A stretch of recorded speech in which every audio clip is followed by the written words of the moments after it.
je vais essayer de vous répondre très vite et point par point. Alain Soral, je le connais très bien. On communique régulièrement. Il le sait très bien et vous lui demanderez, parce que je le sais de bonne foi à ce sujet. Il sait très bien qu'avant d'écrire Le Premier Sexe, je n'avais jamais lu son livre Vers la féminisation. Que j'ai lu après, parce qu'il me l'a offert. Vous voyez, vous lui demanderez, c'est lui qui me l'a offert, j'ai une très belle dédicace. Et donc c'est pour ça qu'il sait très bien que je ne l'ai jamais lu. Mais je reconnais tout à fait volontiers qu'il l'avait écrit de nombreuses années avant moi. D'ailleurs, si vous lisez les deux livres, vous verrez qu'il n'y a absolument rien à voir. C'est-à-dire qu'on a le même point de vue, c'est le charme de la littérature, on a le même point de vue et on l'explique, on le décrit de façon radicalement différente. Et vous verrez, faites la comparaison, c'est très intéressant parce que moi je l'ai fait. Parce que j'ai lu son livre après avoir écrit le livre, premièrement.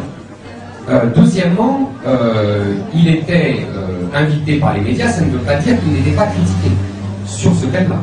Il était également très vilipendé. Mais il était invité. Mais invité, ça ne veut pas dire non critiqué. Alors, troisièmement, vous dites que la vraie subversion, c'est l'antisionisme. Bah, dans ce cas-là, dites donc, qu'est-ce qu'il y a comme subversif? Parce qu'alors là, c'est extraordinaire. Toute la grande presse est subversive, Le Monde est subversif, Libération est subversif, à la télévision ils sont tous subversifs, c'est formidable. Moi j'adore des subversifs comme ça, j'en demande tous les matins. Vraiment c'est formidable. Et puis alors même Kouchner est subversif, dis donc. Vous vous rendez compte? Et puis alors, c'est formidable, non, je vous assure c'est génial. Une subversion comme ça, je demande tous les matins. Pourquoi la soirée les plus invités sur les plateaux? Ah mais vous savez, moi c'est pas moi qui. Je vais vous dire quelque chose, c'est pas moi qui invite. Non mais que vous défendiez à la soirée, vous avez raison.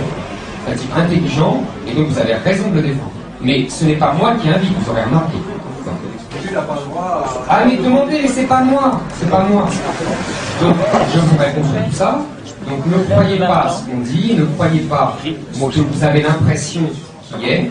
Il faut aller au-delà. Donc voilà, c'est tout. Et je ne dirai pas un mot contre Alain Soral.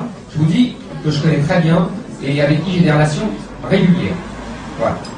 Et la deuxième question Et c'était laquelle? sur la stigmatisation des jeunes d'origine immigrée. Alors écoutez-moi. Ah oui, je réponds à votre question aussi. Ça est très intéressant. Il faut remettre ma phrase dans son contexte. C'est-à-dire que quelqu'un sur le plateau dénonçait pour la 1 millionième fois les 10 contrôles aux faciès. Et il disait que c'était scandaleux et que c'était pour cette raison que les jeunes étaient délinquants. Et que c'était pour cette raison qu'il y avait du grabuge en banlieue, c'est parce qu'on les contrôlait 17 fois, j'ai retenu le chiffre employé. Et je réponds à cela, s'ils sont contrôlés, c'est parce qu'il est bien connu que la plupart, j'ai pas dit la majorité, j'ai dit la plupart, c'est beaucoup plus que la majorité en réalité. La plupart des délinquants sont arabes et noirs. Vous allez dans les prisons françaises, vous verrez, statistiques officielles ou officieuses du ministère de la Justice, c'est 80% qui sont musulmans. C'est des raisons sociales. Mais attendez, les raisons, on peut en discuter 3 heures. En tout cas, c'est un fait. C'est ce que j'ai dit. Les raisons sociales et non raciales. Très bien, mais c'est pas racial ce que je dis. Je dis c'est un fait. On m'a dit pourquoi il y a des contrôles aux faciès. Je dis voilà pourquoi. Maintenant, vous dites la plupart des financiers voleurs sont juifs. Je ne vais même pas discuter de ça. Disons que vous avez raison. Vous voyez, c'est un fait aussi. Voilà, disons que c'est un fait. Est-ce que on arrête les financiers voleurs en contrôlant leurs papiers dans la rue? Non mais, je vous pose la question. Est-ce qu'on peut les arrêter en contrôlant leurs papiers dans la rue? Moi, je ne parlais que du contrôle aux faciès. Vous comprenez bien ce que je dis. Je ne répondais qu'à ça.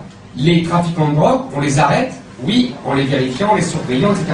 Les banquiers, les financiers, les voleurs, on les arrête autrement. Et si on ne les arrête pas, vous avez raison, on ne les arrête pas. Mais en tout cas, vous m'accorderez que ce n'est pas mon sujet, en l'occurrence, qui a correspondu à cette phrase. Voilà. Donc moi, rien ne me gêne. Vous savez, quand vous me disiez que Madoff est juif, je m'en tape comme de ma dernière chemise. Moi, contrairement à vous, je ne me sens pas stigmatisé parce qu'on dit qu'un juif est voleur ou parce qu'on dit que les juifs sont ceci et les juifs sont cela. Je m'en fous complètement. Je suis d'accord avec vous, ce que je voulais dire, c'est voilà. quelqu'un qui dirait ça.